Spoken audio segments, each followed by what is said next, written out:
तैमूर, तुम अच्छी तरह से जानते हो मेरे असूलों को। मैंने आज तक कभी किसी गरीब, किसी कमजोर की जमीन नहीं हथियाई है। मैंने जब भी हाथ डाला है ताकतवर पे डाला है। रिलैक्स, रिलैक्स सुल्तान। हालात कभी एक से नहीं रहते, मौसम की तरह बदलते रहते हैं। लेकिन इंसान और मौसम में बहुत फर्क होता है। कोई फर्क नहीं होता। बदलते हालात के साथ सबको बदलना होता है, और जो नहीं बदलता वो वक्त की दौड़ में बहुत पीछे रह जाता है। ठीक है, लेकिन इतनी सारी जमीनों की इंफॉर्मेशन तुम्हें मिली कहां से? गलत जगह से मिली है, जबकि तुम्हारे एंड से मिलनी चाहिए थी। मुझे तो यह समझ नहीं आती सुल्तान कि शहर भर में इतनी प्रॉपर्टीज हैं कि जिनसे हम बिलियंस कमा सकते हैं, लेकिन तुम्हारे उसूलों की वजह से हमारे अकाउंट्स श्रिंक हो रहे हैं।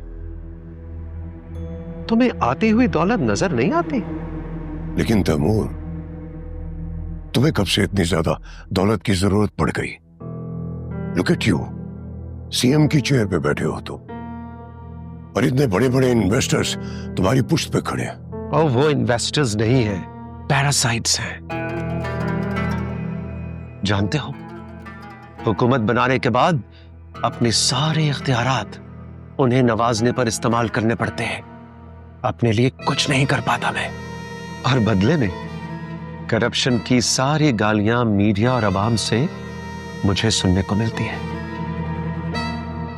इसलिए मैं चाहता हूं कि खुद को भी और तुम सबको इतना ताकतवर, इतना मजबूत कर दूं कि हमें किसी दूसरे की जरूरत ना पड़े।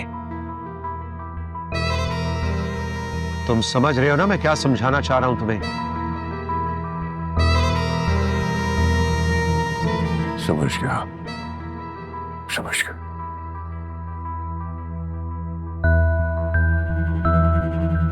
गुड, अब जाकर एक्शन लो। एंड लिसन, मैं कल सुबह यूरोप जा रहा हूं एक सरकारी दौरे पे कुछ दिन के लिए। मेरे वापस आने तक ये दोनों प्रॉपर्टीज मुझे अपनी ओनरशिप में चाहिए। Good night.